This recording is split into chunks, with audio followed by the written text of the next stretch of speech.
राधे राधे। आज हम रहस्यमयी चूड़ामणि के अद्भुत रहस्य को जानेंगे। कहाँ से आई थी यह चूड़ामणि और किसने दी माता सीता को यह चूड़ामणि? क्यों दिया लंका में हनुमान जी को सीता जी ने चूड़ामणि? कैसे हुआ माता वैष्णो का जन्म? ये सारी चीजें एक दूसरे से जुड़ी हुई हैं। मातु मोहि दीजे कछु चिन्हा, जैसे रघुनायक मोहि दीन्हा। चूड़ामणि उतारी तब दयऊँ, हर्ष समेत पवन सुत लयऊँ। चूड़ामणि कहाँ से आई? सागर मंथन से 14 रत्न निकले। उसी समय सागर से 2 देवियों का प्राजन्म हुआ, रत्नाकर नंदिनी और महालक्ष्मी। रत्नाकर नंदिनी ने अपना तन मन श्री हरि को देखते ही समर्पित कर दिया। जब उनसे मिलने के लिए आगे बढ़ी तो सागर ने अपनी पुत्री को विश्वकर्मा द्वारा निर्मित दिव्य रत्न जड़ित चूड़ामणि प्रदान की थी। इतने में महालक्ष्मी का प्रादुर्भाव हो गया। लक्ष्मी जी ने श्री विष्णु जी को देखा और मन ही मन वरण कर लिया। यह देखकर रत्नाकर नंदिनी मन ही मन अकुलाकर रह गई। सबके मन की बात जानने वाले श्री हरि रत्नाकर नंदिनी के पास पहुंचे और धीरे से बोले, मैं तुम्हारा भाव जानता हूँ। पृथ्वी का भार निवृत्त करने के लिए मैं जब जब धरती पर अवतार ग्रहण करूँगा, तब तब तुम मेरी संहारणी शक्ति के रूप में धरती पर अवतार लोगी। संपूर्ण रूप से मैं तुम्हें कलयुग में कल की अवतार में अंगीकार करूँगा। अभी सतयुग है, तुम त्रेता द्वापर में त्रिकुट शिखर पर वैष्णवी नाम से अपने अर्चकों की मनोकामना पूर्ति करती हुई तपस्या करो। तपस्या के लिए विदा होते हुए रत्नाकर नंदिनी ने अपने केस पास से चूड़ामणि निकालकर निशानी के तौर पर श्री हरि विष्णु को दे दिया। वहीं साथ में खड़े हुए इंद्रदेव चूड़ामणि पाने के लिए ललायत हो गए। विष्णु जी ने चूड़ामणि को इंद्रदेव को दे दिया और इंद्रदेव ने इंद्राणी के जूड़े में स्थापित कर दिया। संभासुर नाम का एक असुर हुआ जिसने स्वर्ग पर चढ़ाई कर दी। इंद्र और सारे देवता युद्ध में उससे हार के छुप गए।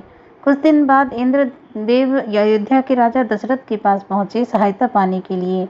इंद्र की ओर से राजा दशरथ कैकेयी के साथ संभासुर से युद्ध करने के लिए स्वर्ग आए। युद्ध में संभासुर दशरथ जी के हाथों मारा गया। युद्ध जीतने की खुशी में इंद्रदेव और इंद्राणी ने दशरथ तथा कैकेयी का भव्य स्वागत किया और उपहार भेंट किए। इंद्रदेव ने दशरथ जी को स्वर्ग गंगा मंदाकिनी के दिव्य हंसों के 4 पंख प्रदान किए। इंद्राणी ने कैकेयी को वही दिव्य चूड़ामणि भेंट की। वरदान दिया, जिस नारी के पास यह चूड़ामणि रहेगी उसका सौभाग्य अक्षय और अखंड रहेगा। जिस राज्य में वो नारी रहेगी उस राज्य को कोई भी शत्रु पराजित नहीं कर पाएगा। उपहार प्राप्त कर राजा दशरथ और कैकेयी अयोध्या आ गए। रानी सुमित्रा के अद्भुत प्रेम को देखकर कैकेयी ने वह चूड़ामणि सुमित्रा जी को भेंट कर दी। इस चूड़ामणि की समानता विश्व भर में किसी आभूषण से नहीं हो सकती थी। जब श्री राम जी का ब्याह माता सीता के साथ हुआ, सीता जी को ब्याह कर श्री राम अयोध्या आए। सारे रीति रिवाज संपन्न हुए। तीनों माताओं ने मुंह दिखाई की रस्म निभाई। सर्वप्रथम सुमित्रा ने मुंह दिखाई में सीता जी को चूड़ामणि प्रदान की। कैकेयी ने सीता जी को मुंह दिखाई में कनक भवन प्रदान किया। अंत में कौशल्या जी ने सीता जी को मुंह दिखाई में प्रभु श्री राम का हाथ सीता जी के हाथों में सौंप दिया। संसार में इससे बड़ी मुंह दिखाई क्या होगी। जनक जी ने सीता जी का हाथ राम को सौंपा और कौशल्या जी ने राम का हाथ सीता जी को सौंप दिया।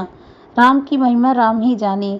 हम जैसे तुच्छ दीनहीन अज्ञानी व्यक्ति कौशल्या की सीता राम के प्रति ममता का बखान नहीं कर सकते।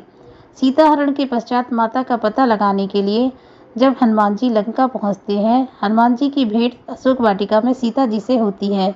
हनुमान जी ने प्रभु की दी हुई मुद्रिका माता सीता को दी। तब और कहते हैं, मातु मोहि दीजे कछु चिन्हा, जैसे रघुनायक मोहि दीन्हा। चूड़ामणि उतारी तब दयऊँ, हर्ष समेत पवन सुत लयऊँ। सीता जी ने वही चूड़ामणि उतार कर हनुमान जी को दे दिया। यह सोचकर यदि मेरे पास साथ ये चूड़ामणि रहेगी तो रावण का विनाश होना संभव नहीं है।